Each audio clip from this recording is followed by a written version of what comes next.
Bonjour à tous. Emmanuel Macron est largement humilié après ses annonces sur l'envoi de troupes en Ukraine, puisque énormément de pays ont traité ça de manière très brutale, en refusant. On va voir ça en détail. Mais est-ce que vraiment ces motivations sont simplement internes? Faire oublier la colère agricole, écraser les élections européennes, voir ce qui pourrait se passer s'il obtenait l'annulation de l'élection présidentielle. Est-ce qu'il y a vraiment que ça, ou est-ce qu'il n'aurait pas craché le morceau? Parce que vous allez voir, il y a des déclarations à l'étranger qui laissent penser que son histoire de troupes au sol sont tort, mais à mon avis assumé, parce qu'il aime bien être humilié, parce qu'il voulait surtout la lumière du premier qui allait l'annoncer, par orgueil. Ces propos sont peut-être pas en fait totalement déconnectés de la réalité, de ce qui est en train de se préparer. On va voir pourquoi. Donc je pense qu'il ne faut pas balayer d'un revers de main. Je pense qu'il est humilié, mais qu'en même temps il a craché le morceau. Et qu'ils l'ont choisi lui pour être ce poisson pilote, faire ce ballon d'essai, parce qu'il savait qu'il aimait bien être humilié et qu'il cherchait la lumière quoi qu'il en coûte, par orgueil. On va voir tout ça dans cette vidéo. On va parler aussi du vote qui va arriver normalement sur l'accord de sécurité entre la France et l'Ukraine, une annonce. Et puis on va creuser ça dans le détail. On se bat pour la paix. Malgré tout, les propos sont inquiétants. Il y a, quoi qu'il arrive, l'envoi de missiles longue portée à Kiev. Ça, c'est confirmé. Et c'est un signe de co-belligérance aussi. Alors on se réunit pour un grand rassemblement pour la paix. On l'organise ce samedi-là, 2 mars, à Paris, 15h, Champ de Mars, place Jacques Rueff. Il y aura beaucoup de personnalités de la paix qui viendront prendre la parole. Ça va être un très grand moment. Il faut être là très, très nombreux. Il y a déjà des gens, je sais, qui s'organisent en covoiturage. C'est ouvert à tous.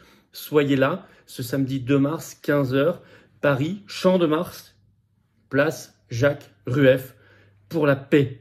On parlera évidemment de l'OTAN, on parlera de Macron, on parlera de l'article 35-68, etc. aussi, bien évidemment. Nos rendez-vous, mercredi 6 mars, je suis dans le Jura à Lons-le-Saunier. Merci de vous inscrire par un petit lien, réunion publique sous la vidéo en description. Et toujours notre pétition nationale pour la paix et pour bloquer Macron sur la guerre.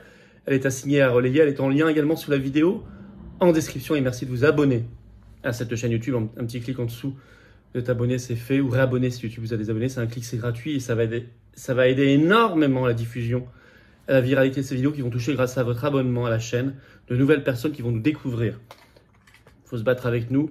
Tous les liens pour adhérer ou faire un don de soutien au mouvement sont sous la vidéo en description ou sur les-patriotes.fr dans les rubriques faciles à trouver. Mais j'y reviens en fin de vidéo. On ne peut pas y arriver seul. On y va. Macron, humilié, clairement. Hein. Mais Macron est régulièrement humilié. Il semble y prendre un certain plaisir. A-t-il, par orgueil maladif, accepté d'assumer ce rôle de poisson pilote de l'OTAN, de l'État profond, pour tester dans l'opinion publique cette idée d'envoyer des troupes à l'Ukraine? C'est son opinion. Et vous allez voir qu'elle est partagée par d'autres. Je pense que ce n'est pas qu'un coup de folie de Macron, ou du cynisme interne français. Je pense que il y a ça, mais il n'y a pas que ça. D'abord, il est humilié le lendemain de son annonce. Le Monde, dans un grand article du 27 février, a fait un peu le point sur toutes les déclarations. Alors, évidemment, Kiev a dit c'est bon signe la déclaration de Macron, ils soutiennent, évidemment, mais le reste. Même l'OTAN déclare, selon un responsable de l'Alliance, je cite, l'OTAN n'a aucun projet d'envoi de troupes de combat en Ukraine. Les États-Unis ont dit dans la soirée, Maison Blanche, les États-Unis n'enverront pas de troupes. L'Allemagne, par la voix du chancelier Scholz, je cite, il n'y aura pas de troupes terrestres ni de soldats sur le sol ukrainien envoyés par les États européens ou par les États de l'OTAN. Le Royaume-Uni, alors déjà c'est moins clair, vous allez voir le Royaume-Uni. Pas de déploiement à grande échelle. Donc il semblerait qu'à petite échelle ce soit possible. Là c'est déjà moins clair. Espagne, le gouvernement a dit qu'il n'était pas d'accord avec Macron. L'Autriche, le chancelier autrichien Karl Nehammer a dit qu'il n'y avait pas de consensus, ajoutant « C'est assez étonnant de créer ainsi un débat dont nous n'avons pas vraiment besoin ». En Pologne, Donald Tusk déclare « La Pologne n'envisage pas d'envoyer des troupes au sol ». Mais vous allez voir qu'en fait, en sous-main, la Pologne dit pas la même chose. Première alerte. La Slovaquie. Alors, il y a maintenant un nouveau Premier ministre, Robert Fico, qui est anti-OTAN. Et lui, il a confirmé aucune arme et aucun soldat pour l'Ukraine. Mais il ajoute ceci. Plusieurs États membres de l'OTAN selon l'article du Monde, hein, plusieurs États membres de l'OTAN et de l'Union européenne envisagent effectivement d'envoyer leurs soldats sur le territoire de l'Ukraine. Et vous allez voir que du côté de la Pologne et des États baltes, Estonie, Lettonie, Lituanie, on semble y réfléchir en réalité en sous-main sans le dire. Le Monde aussi, le 27 février, parle de ces déclarations, je vais vous les citer. À l'heure où l'aide américaine est bloquée par les élus proches de Donald Trump, certains États en première ligne face à la Russie, dont les pays baltes et la Pologne, plaident discrètement, je cite, pour examiner toutes les options possibles, discrètement. Il faut toutes les préparer, c'est une décision très importante qui doit être collective. Il faut avoir du temps pour organiser ce genre d'intervention au sol de manière progressive. Par exemple, cela peut d'abord passer par la réparation de matériel militaire sur le territoire ukrainien et des experts occidentaux, explique une source diplomatique européenne. Ça, voilà, comme s'il y avait une espèce de volonté d'y aller progressivement, crescendo. Et avec des dénégations publiques très fortes, qui sont humiliantes. Je vous les ai lues, pour Macron, c'est humiliant. Mais ça semble être un peu le théâtre de façade. Et derrière, ça semble quand même y réfléchir. N'oubliez pas que les mêmes pays, d'ailleurs, avaient déclaré qu'ils n'enverraient pas de chars, puis pas d'avions, etc. Attention, puis pas de missiles longue portée. Justement, sur les missiles, là, ça se fait vraiment. Je cite, hein, la création d'une coalition consacrée à la livraison de missiles de moyenne et longue portée. Ça, c'est décidé. Alors, ce qui pose aussi problème, c'est que les autorités gouvernementales françaises macronistes ont confirmé dans la journée du 27 février les déclarations de Macron. Que ce soit le ministre des Affaires étrangères Stéphane Séjourné, c'est repris dans une dépêche AFP ce 27 février, qui a des propos délirants. Écoutez, je cite Séjourné. Des troupes occidentales en Ukraine, leur présence ne ferait pas franchir le seuil de belligérance, assure Paris. Ah bon ? Le ministre est en train de dire, si on envoie des troupes, ça ne fait pas franchir le seuil de belligérance. Bien sûr que si. Et il a récidivé la même journée devant l'Assemblée nationale, il déclare, les Occidentaux devraient envisager de nouvelles actions de soutien à l'Ukraine, et je vais vous citer la dépêche AFP. Le président de la République l'a dit hier, nous devons maintenir notre soutien à l'Ukraine dans la durée, a répondu de son côté Stéphane Séjourné, ministre des Affaires étrangères.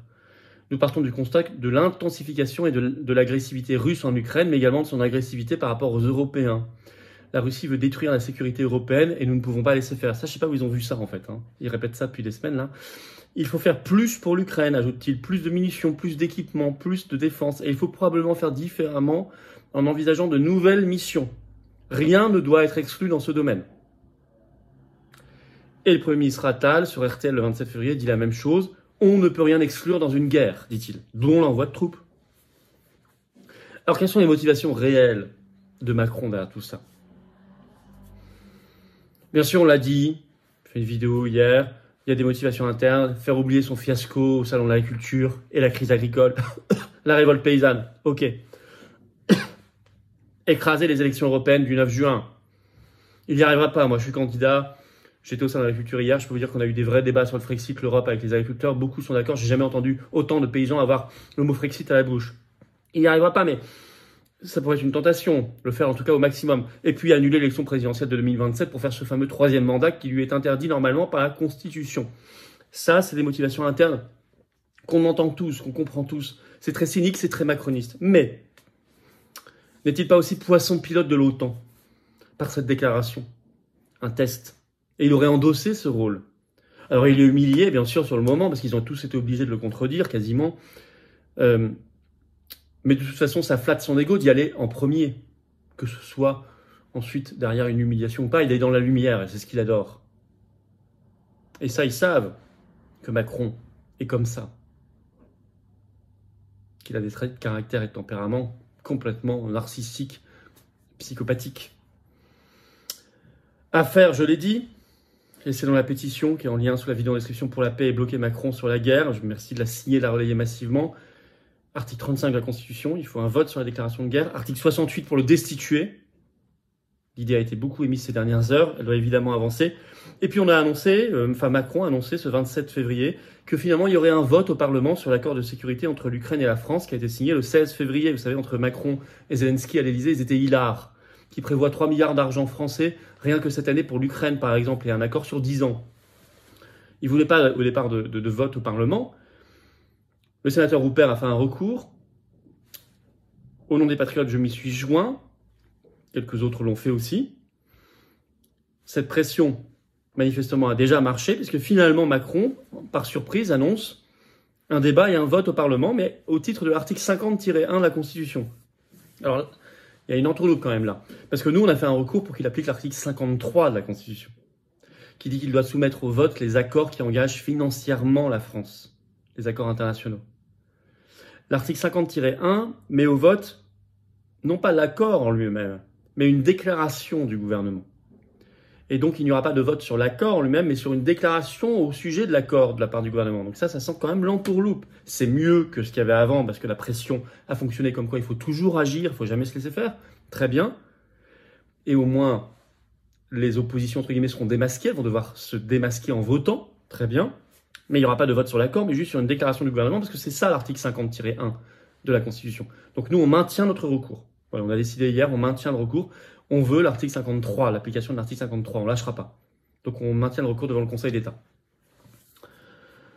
Voilà, je vous attends en manifestation, grosse manif, gros rassemblement au Champ de Mars ce samedi, là, 2 mars à 15h, place Jacques Rueff, drapeau français, pour la paix. Pour la paix, il y aura des personnalités de paix qui seront là.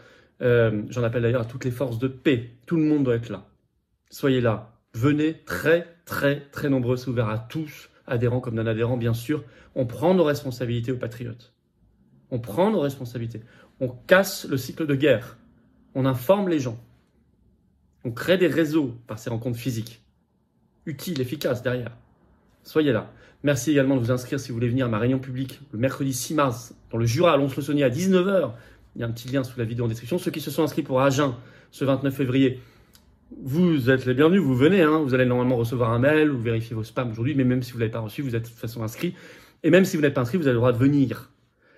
Allez voir par le lien, l'adresse et tout. C'est ouvert à tous, adhérents comme non-adhérents, comme dans le Jura. Mais c'est mieux de s'inscrire pour nous aider à préparer.